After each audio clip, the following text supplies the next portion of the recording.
Hi everyone, my name is Arina and welcome to the NORDINARY Show, the podcast where extraordinary business owners will tell us about their experience and share with us what kind of mistake they made or not when they try to build their business. Will be very interesting.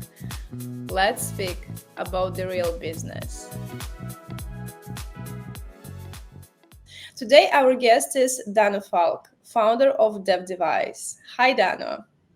Yes, thank you for having me. It's a pleasure to be on the other side of the table of being a podcast guest for once. So yeah, I'm excited to join your podcast. Yeah, I'm happy to see you too. Thank you that you can join us and you want to share your experience. Okay, let's start to talk about the real business. Tell me a little bit more about you and about your background. Oh boy, I mean, how much time do we have here? My background there's a 30, lot of background here, but okay. So I will appreciate and honor our audience's time, so I'll make it short. So let's just do a very quick, brief 30-second roundup. I'm born in Ukraine. I grew up in Kyrgyzstan. And then we moved around. So my background was a lot of moving. I'm like the typical migrant child, so to say. When I was 10 years old, we arrived in Germany, which is actually our heritage. So I'm national German. And so that's where I started my new life. Those days, like in the 70s, going from the Soviet Union to Germany was like traveling to another planet, because really everything was different, not just the language, but the culture, the capitalism thing, going to a store and finding this amazing amount of products to choose from. It was, everything was completely new and strange. And I think, that was kind of my, and that kind of set me up to explore new things, because, even as a kid, I was already used to like changing places, changing countries, adopting to so many different environments. So I guess this entrepreneur gene was born in my very early, at a very early age. And I started my first business when I was 14 years old. So I discovered the opportunity I love bicycles. And if you don't know, I'm a biker. I ride bike, like a Ducati is my bike right now. But I ride bicycles and motorbikes as long as I can walk. And those days, I saw like so many people are just throwing away bikes, like broken bikes, and I knew how to fix them. So I started buying broken bikes and fixed them, in my parents' dungeon of our apartment. And then I was selling them. So that was my first entrepreneurial adventure, which eventually failed because of my staff, which was my mom, who at some point rejected to be my chauffeur and to kind of bring the bikes from the buyer to our house. So it was a logistics problem, which I didn't solve properly. But so I think that's when I got the taste of being an entrepreneur. And my whole time in school, I couldn't wait to get out, honestly. It's okay to interact with kids, but after 13 years in school in Germany, to me, it was not an option to endeavor in any other things like university, college, where you would spend another few years sitting in a classroom. So I just wanted to know what life is outside of school rooms and classrooms. So I started studying jazz. I wanted to play jazz saxophone. Then I realized that playing saxophone is not going to pay the rent anytime soon. So I went into sound engineering, and I did like film sound as well. I met a guy who was in desktop publishing in the early 90s, and he said, "Hey, Dano, why don't we, open a desktop publishing company, an agency?" And I said, yeah, okay, let's do that. I mean, I had no idea what it is, but I just went ahead. So we started doing desktop publishing, like, I don't know, in 1993 or something. I learned how to use Photoshop 1.0 and some other funny programs and apps which are not around anymore. And yeah, so that's how my digital, like my online marketing journey basically started. Yeah. And Amazing. yes. And can you tell us more about the DefDevice? What kind of service do you provide and what you do today on the market? Yeah, DefDevice was born when I sold my Amazon private label business in 2019. So at that time, it was I mean, the selling process of my Amazon business was very exciting, and I learned a lot of things, just like also like growing the business. And so yeah, I was kind of confronted with this decision. What am I going to do now? And starting another Amazon business didn't sound so challenging or so interesting. So I actually decided to apply what I have learned in my, previous agency and Amazon selling journey, and to help other e-commerce sellers and Amazon sellers to grow with what I have learned. So that is the background of DefDevice. Yeah, and today we are serving e-com brands. We're also serving other SMEs who just want to expand their brand and like generate leads, engage their leads. And one of our focuses is to help established brands to sell on Amazon Japan. Yeah, got it. Amazing. But if we're back, not at the early beginning when you start your e-commerce journey, because you started 14 years old when you was 14 years old, and all of your life you tried to do something interesting. But if we're back, when you sell your Amazon business, what inspired you to start the DefDevice? Well, it was not really new, honestly, because I was also doing agency service during that time. I had an agency in Munich starting from 2000. So the agency business and agency world was very familiar to me. Yeah. And during that time, I developed a chatbot system using ManyChat to generate reviews and like paying Amazon customers outside of Amazon to buy a product, to test it, and to leave a review, and then they would be refunded through like other payment channels. So that was a system that I was using, that I developed for myself, and that I was also applying, like offering to other Amazon sellers. So while I was selling on Amazon, I was already kind of, providing services to other sellers. So it was not like a complete new beginning. It was just to continue something that I already have been doing and I've been very familiar with. Okay, if we start speak about your agency journey, because you had a lot of experience, what were the biggest challenges when you start and during all the process, when you start the new agencies, new project? What was the big challenges? It's a good question because it happened to me twice actually. Maybe I was a bit slow to learn, but I think the biggest challenge and the biggest like learning curve for an agency owner like me, who is just crazy about design and websites, and figuring out things. So I was like a maker. I was a creator. I was a creative person, and I just loved the internet space to make things work. Then you start your agency, and then after some time you realize being the agency owner is not about doing marketing. Being the agency owner is about selling marketing, which is a very different thing altogether. Yeah. So I mean, sooner or later, as soon as we have a team, we have staff, we have clients, we find ourselves in the position of managing our team, writing proposals, and then of course creating strategies and selling our services. So it kind of shifts into a direction which was not really what I was meant to do, because I wanted to build stuff and create websites, but now I've and selling websites is very different from building websites, So yeah, so that was the lesson I had to learn, that this is something I have to at least take note of and take care of. And then, of course, ideally, then we can grow and find people to join our team and take care of the sales process.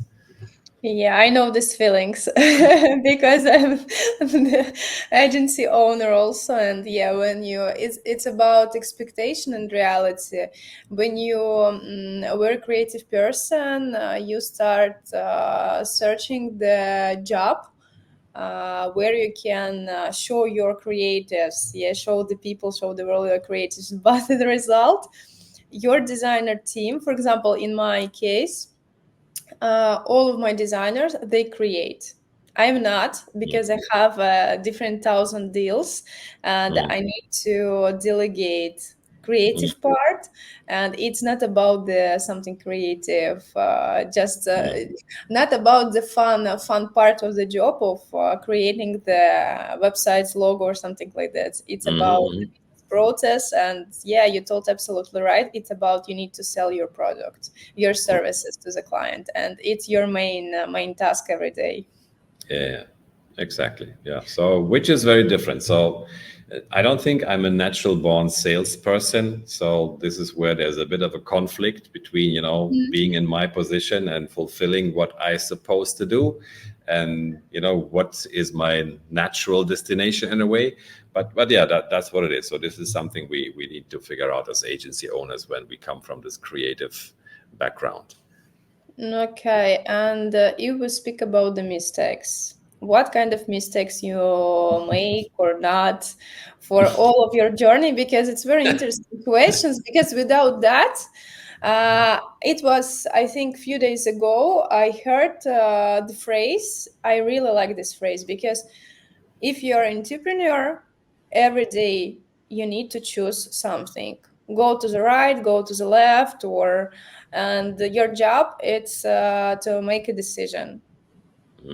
And sometimes, of course, we do something wrong, because without that, we don't know. For example, we choose different sales channels, try to, I don't know, testing some sales channel. It's absolutely bad idea. You waste money, time, and etc. I think it's will be very useful for our audience to listen. What kind of mistakes Dana made in their entrepreneur journey? I never make mistakes. Oh. Joke. German joke, not funny. But I would like to, I mean, the term mistake is something I would like to question, because one of my favorite quotes from my marketing guru, his name is John Loga, is that we either succeed or we learn. So according to this, there's no such thing as failure, as mistake. So of course we do different things, and not all of them like put money in the bank, obviously. Yeah.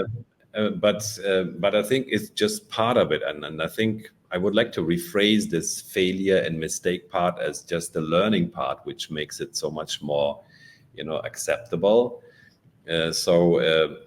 Of course, we need to learn from these things, that's why it's called learning. And if we don't learn, then yeah, too bad. So we keep on doing the same stuff, which doesn't work. But there's a lot of things that don't work, and we have to figure it out first, and we have to try them first. But yeah, I would like to say that there's not really such a thing as a mistake unless you fail to learn from it, and unless you learn the lesson.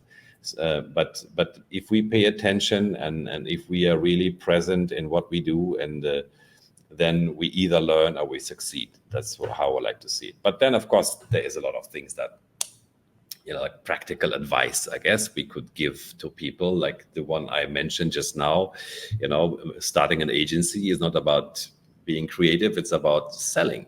So surprise, you're now in sales and not in design. That was one mistake. And then, of course, I mean, working with clients, I learned, like, we really have to get very fast to this point. Like, hey, do you have a budget? Are you serious about this? And this is the question I nowadays like to ask, like much earlier in the conversation, because I have spent so many hours on presentations, on calls, on meetings, on proposals and quotations and proposals again, just to find out like, we cannot afford this. Sorry, we don't have the budget. So these days, I just come with a budget first and I say, hey, can you afford X amount of dollars per month? And if you don't, then maybe, we're not a good fit.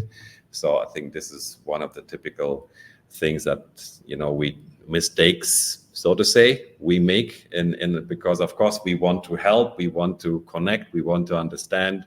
And sometimes we just go down this rabbit hole of wasting a lot of time with no real outcome. So this is one mistake I would think if you're an agency owner, you should try to avoid. But the biggest thing to me is actually the mindset stuff. So I could talk about mindset for hours, but I think the one thing as entrepreneurs in general, and maybe even as human beings, is the one part that we need to pay attention to the most is what's going on, in our mind. What are the thoughts that are happening, in the subconscious mind? What is our emotional? What's our energy? So all these things, I think they have the most impact on what happens in our personal and in our business life. So if I had to mention a mistake, it would be to ignore the fact that the mindset is very, very important and maybe the most important thing. So it's like when we want to go from A to B and we get in a car, so there's an engine, which I would say is like our actions, like our energy, our action, what we do, stuff every day. And then there's a direction, there's like a guidance system, and that's what our mindset is. So if our mindset doesn't point us into the right direction to bring us from A to B, we will keep going in circles, and the engine can be like whatever horsepowers and whatever time per day we spend, it's not going to get us to where we want to be. So this is why I believe like to become aware of how we think, how we operate, and what's going on in our minds is super, super important. Okay, got it. Thank you. I think it's very, very useful for some of our audience. But I have one more questions. Maybe it's a little bit tricky, but yeah, another one. Because today, you didn't tell me about that one. Yeah, because today I think it's our audience will be very lucky because it's two creative person who faced with reality about the real business. And it was my experience, but maybe you agree with me or disagree and can give some recommendation because you have, of course, more experience with the agency. But I think, for example, the big mistake for me was to expect to find client very fast. Because branding and all visual stuff, it's a little bit different. You need to time to create the cases. I think for first period, you need to do the price on the market. It's a reason why people want to come to you and work with you. And it's I faced with these challenges that in one time you need to choose the right way how to stay from the startup to the full agency and take the big client. Can you share this experience, your experience about these questions? Where agency need to find the client? Oh, that's $1 million questions. I know. Yeah. So agency need to find client. Yes, that is one of our main challenges. And some people have it, easy. They just post on LinkedIn, and suddenly, you know, the floodgates of heaven open up and people just come and work with them. So there are cases like that, and then, but that's obviously not the normal case. Finding clients, yes, that is the $1,000,000 question. And if you want my advice on how to find clients, I think the number one part is to create connections with people. And to me, that is the essence of doing business, because people want to do business with people. They want to trust, they want to understand, they want to be given some value.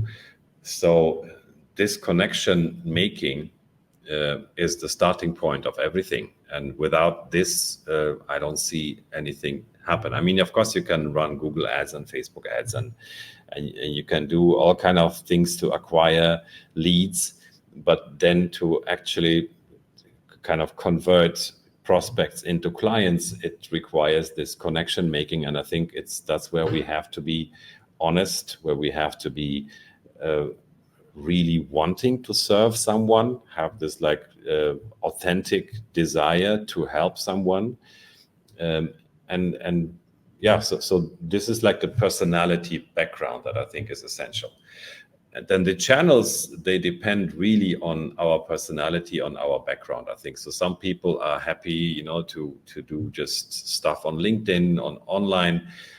I discovered an interesting path to connect with people is in physical meetups. So I created a meetup in this group called meetup.com.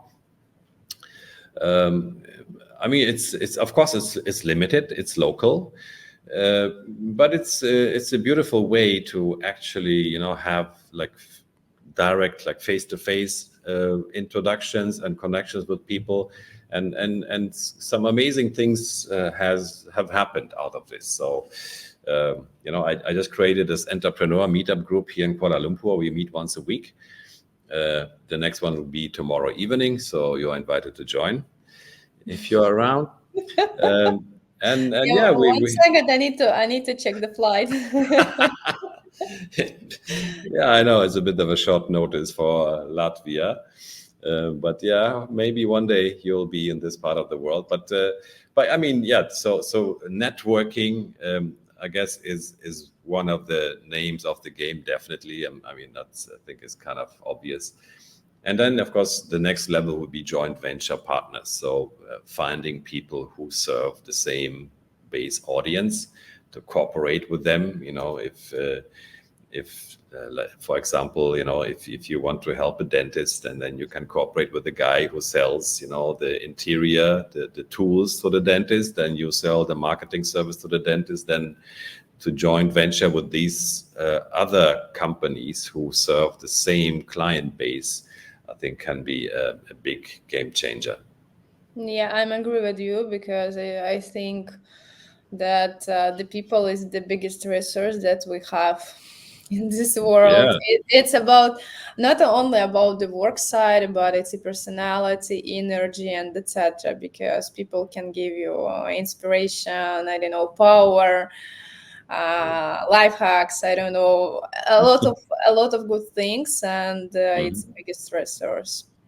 Yeah. Yes, that's interesting. And if we back 20 years ago and now, can you tell 20 years ago was easier to bring a client to the agency, or today is more easier way because we are all on the online, have a different sales channel? Like, share this experience, because I think it's very interesting. Sometimes people think that, oh my God, 20 years ago it was so easy, now it's so hard, but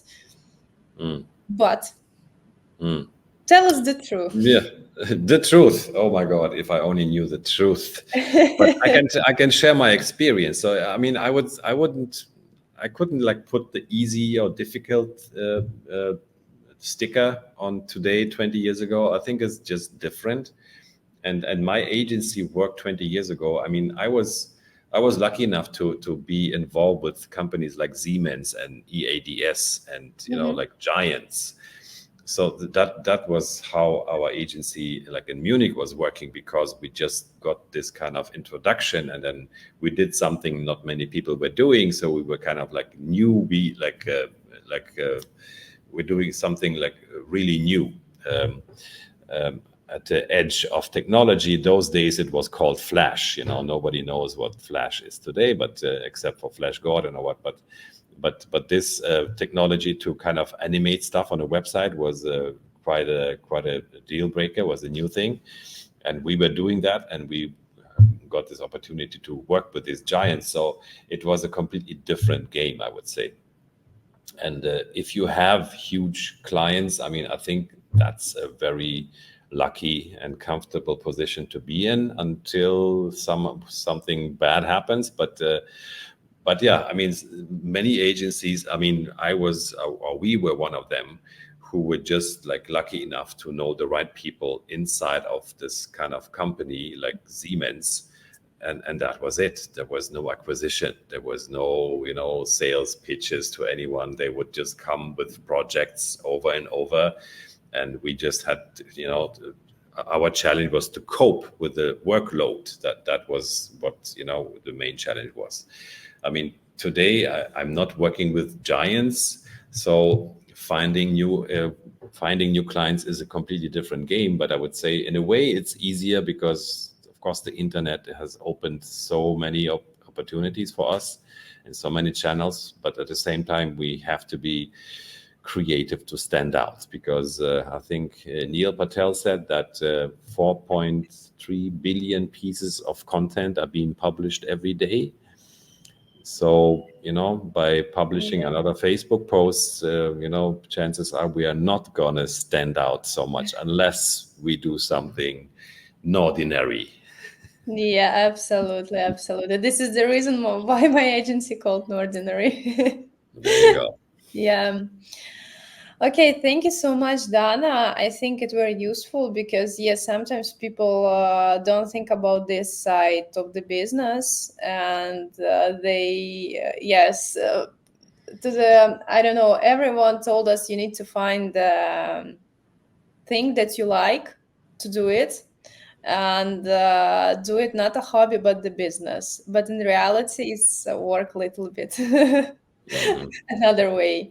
And thank you that you're sharing your experience. And what can you recommend to the people who just want to start or start at the moment, but they need to, some little bit of motivation to not stop and around this world, because yeah, I think everyone who are the entrepreneur in one day they think maybe I do something wrong, maybe I need to stop. And what you can recommend for these people? You mean for people who want to start their own business as entrepreneurs? Own business or start, and they some crisis, and they need to something to boost and scale their business. What you can recommend? What helped you always in your journey? I think what helped me was just my curiosity and my desire to grow and to learn. And I think this was the biggest driving piece in my life. I was on one side, I was never willing to listen to people and do as they say and to be obedient and to go like the safe employee route. So I think if you have this desire to explore something and to express and to discover who you really can be, I think that is the biggest driving force to be an entrepreneur. And yes, it's going to be hard. It's not going to be easy, and there will be a lot of failures or like learning phases where things that we thought would work turn out not to work. But I think to be grounded in ourselves, and to me, meditation is one tool that I would mention here, to just be with oneself and to really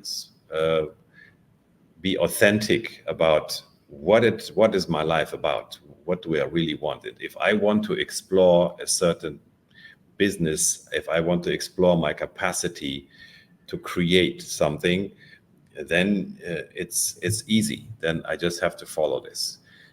If this desire is not there, then there's no fix. I mean, then we just have to go and do something simple or work for someone, and maybe it's another time.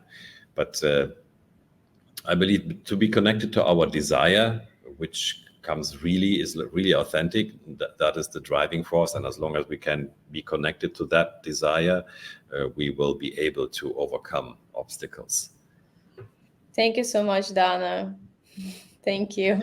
I You're really welcome. enjoyed this conversation. I think it's like, for me, you, the personal for whom the life balance is so important. And all of your question, all of your story about the life balance. And thank you so much for this conversation. I hope you also enjoyed. Of course I did. Hope it will be very useful for our audience. And yeah, if you decided to create the agency, you need to be ready to start sales, because without that, it's absolutely it will be the biggest fail if you don't start the sales. And Yeah, I agree. this is the reality. Thank you so much, Dana, for your time, and I hope see you soon for our next webinars, maybe new projects. And I have one more questions. I forgot about this, but it's very important. What is your plan for 2024? Tell us. Wow, that is a very personal question, but I have some ideas. So there are some. I just lately generated a few ideas which are not ready to be published yet. Yeah. But it has something to do with AI, and we want to integrate AI into some very specific use cases for businesses to create something like an employee they can hire to solve very specific problems. So that is a exciting new project that I'm looking at right now. But yeah, I mean, there is no like 24 plan, but I'm always kind of listening to what's happening, and sometimes things just fall from the sky or ideas just come up. So this is, I would say, the most exciting thing I would like to follow right now for 24. That's amazing. I hope to the end of this year, you told me the journey about your project. I'll be project. happy to do that. Yeah, perfect. Good luck. And I Thank you believe very much. You can do it everything if you want. And yes, thank you so much, dear audience. Yeah. Hope you like this content, and have a great day, Dano. Thank you. Thanks for having me. Thank you. Thank you so much. Bye-bye. Bye.